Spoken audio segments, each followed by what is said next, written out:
Morning বন্ধুরা, Mithu daily লাইফস্টাইলে তোমাদেরকে জানাই অনেক অনেক ভালোবাসা ও অনেক অনেক শুভেচ্ছা। তো বৃষ্টি আসছে খুব সুন্দর, তাই তোমাদের কাছে একটু দেখিয়ে নিলাম। আর বেশ বৃষ্টি সকাল থেকে দিচ্ছে। আর আজকে তো অমাবস্যার জন্য কিছু কাজও করতে পারবো না, তো সেই জন্য দেখো ফুল অনেক ফুটে রয়েছে। আর পূজা তো দেব না আমরা, অ্যাকচুয়ালি কি বলতো, আমরা পূজা দেই না। সবাই কি নিয়ম জানি না, কিন্তু আমাদের এখানে কিন্তু পূজা কেউ দেয় না। যাই হোক, আর এদিকে বৃষ্টির জন্য বাইরের কাজ কিছু করতে পারিনি, উঠান কিচ্ছু ঝাড়ু দেইনি। বিছনা উঠিয়ে এই সুন্দর বৃষ্টির মধ্যে এক কাপ গরম গরম লাল চা হয়ে যাক, তাই না? তো চা খেয়ে আজকে ভাবলাম বাইরের কাজ যখন কিছু করতে পারতেছি না, তাহলে কিচেনের এই কোটাকাটি তো ধরতে পারবো না, একটু মুছে নিই। তো কতদিন হয়ে গিয়েছে কোটাকুটিগুলো ভালো করে মুছতেও পারছি না, সময়ও পাই না। তাড়াহুড়া করে স্নান করে পুজো দিতে হয়, ব্রেকফাস্ট সব কিছুই কাজ থাকে, তাই না? তো সেই জন্য ভাবলাম না, আজকে কিচেনটা একটু ভালো করে পরিষ্কার করে নিই। আর যা যা বেশি বেশি জিনিস লাগে সেগুলো তো আমি এক্সট্রা কোটোতে রেখে দিই। তো এই যে দেখো, এগুলো সব এক্সট্রা কোটোতে রেখে দিয়েছি। বেশি বেশি জিনিস যখন লাগে একটু একটু করে আমি নিয়ে নিই, কারণ সব কিছু শকরা করতে ভালোও লাগে না, তাই না? তো এদিকে আমি সুন্দর করে সব পরিষ্কার করে নিয়েছি। পরিষ্কার করে তারপরে কিচেনটা ভালো করে আমি মুছে স্নান করে নিলাম আর কি। তারপরে এই যে শুকনা লঙ্কাগুলো তোমাদেরকে দেখিয়েছিলাম, আমি কাঁচা লঙ্কা যখন মানে একটু লাল লাল হয়ে যায়, তখন আমি কিন্তু গ্যাসের নিচে রেখে আমি এইভাবে মানে শুকনো করে নিই। তারপর রুটি বানিয়ে নিলাম ব্রেকফাস্টের মধ্যে। রোজের মতনই আমাদের রুটি হয় বেশি, তোমরা জানোই। আর স্নান করে এসেই কিন্তু আমি রুটিটা আগে বানিয়ে নিয়েছি, কারণ শিবম চলে যাওয়ার সময় হয়ে গিয়েছে। আর আলতা পরে নিলাম বন্ধুরা, আমাদের কিন্তু ওই অমাবস্যার মধ্যে আলতা পরতে হয়। তো সেই জন্য আমি আগে রুটিটা বানিয়ে তারপরে আসলাম আলতা পরার জন্য। তো কেমন হয়েছে আলতা পরাটা? কোনো রকম পরেছি আর কি। চলো বন্ধুরা, সকালে ব্রেকফাস্ট করে নিয়েছি। শিবমের রুটি দিয়ে দিলাম, আজকে ডিম অমলেট করেছি ওর জন্য। আর ডিম অমলেট করেছি, আর দই ছিল, হ্যাঁ দই আর ডিম অমলেট দিয়ে ও খেয়ে চলে গেল। আর আমিও ডিম অমলেট আর দই দিয়ে খেয়ে ব্রেকফাস্টটা করে নিয়েছি। আর বৃষ্টি এখনও মানে পড়তেছে আর কি। ভালো লাগে এভাবে বৃষ্টি পড়লে, মানে আমাদের তো আরাম হয়, তাই না? কালকে রাত্রেবেলা যা গরম ছিল, কালকে রাত্রে কি বলবো, সারা দিন সারা রাত্র দুইটা ফ্যান চালিয়েছি, তাও মানে থাকতে পারিনি ঘরে। আর আমার হাতে দেখো আলতা লেগে রয়েছে, আলতা পায়ে পড়তে গিয়ে হাতে উতে সব ভরে গিয়েছে।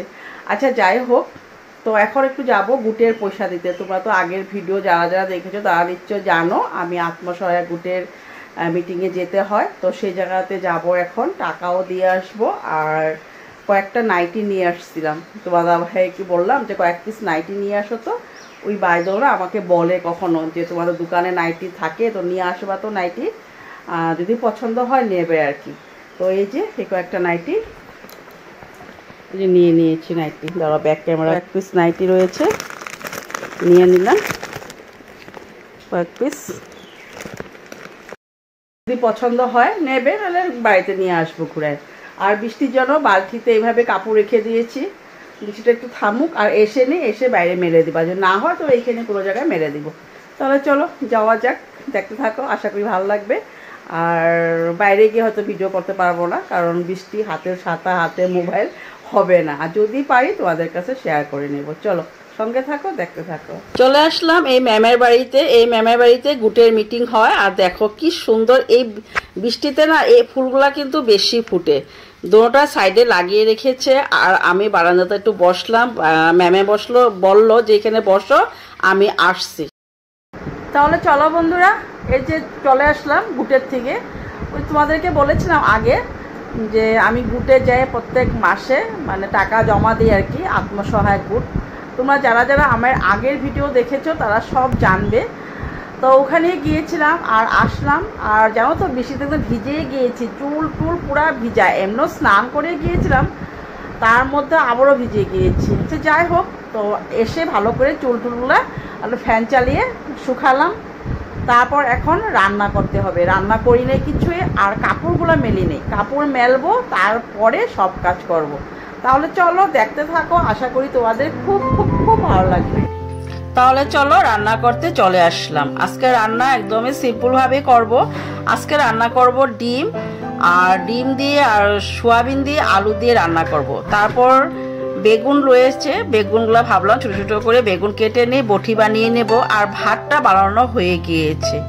আর ডাল জানোই আমাদের রোজেরই ডাল, ডাল না বানালে হয়ই না। তো এইদিকে ডালটা প্রেসার কুকারে সিটি মেরে একটু মানে গরম জল দিয়ে উতরিয়ে নিচ্ছি। আর দেখো তোমাদের সাথে কথা বলতে বলতে সম্বারও দিয়ে নিয়েছি ডালের।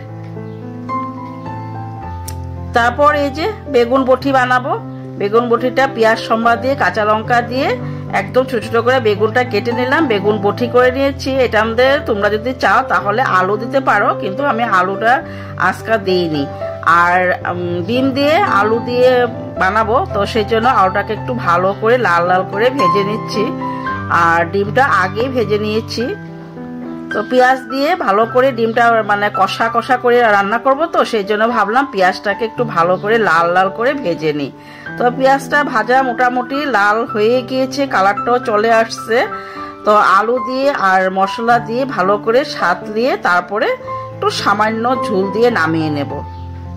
আর এদিকে মশলা করে নিয়েছি।